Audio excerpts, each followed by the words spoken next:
Вау! Маме, Аллах!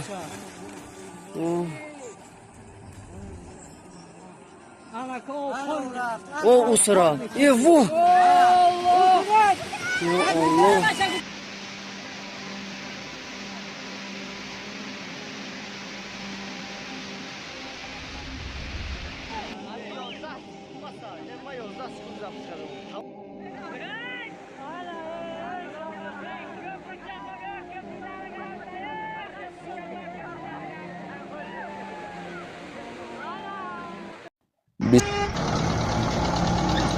Ya çocuk küçük bora. Ya maktaba ira gidemedim. Ne ya maktaba mesela.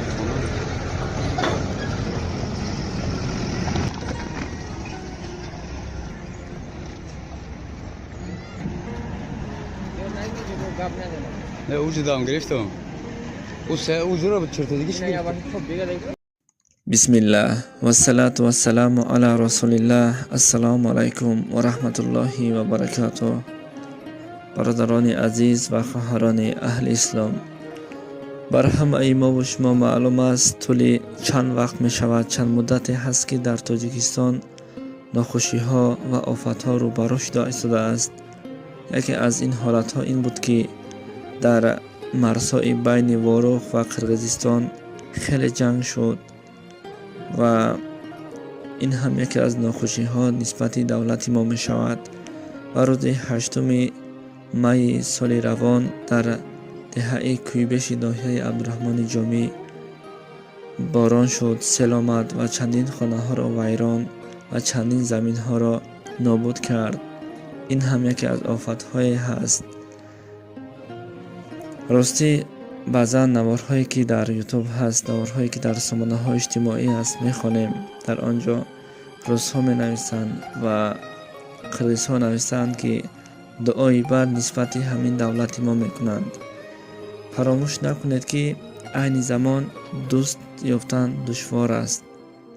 خیلی که بزرگان میگویند از خود ماندی میمانی. برای همین شما به دیگر دولت ها تکیه نکنید. خداوند همین تاجیکستان ما را خود در پناهش نگه می‌دارد.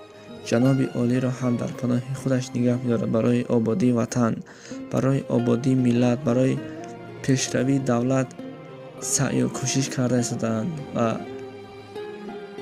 چیکاره که حرکت کرده ایستادند که همین خلق در عذاب نماند، همین خلق از دیگران پس نشود گفته.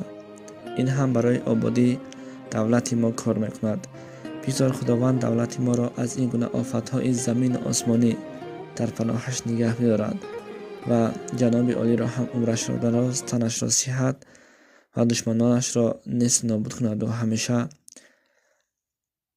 پیشروی در این دولت ما کند و همیشه در پناه خودش نگه می‌دارد. خدا نگهبان.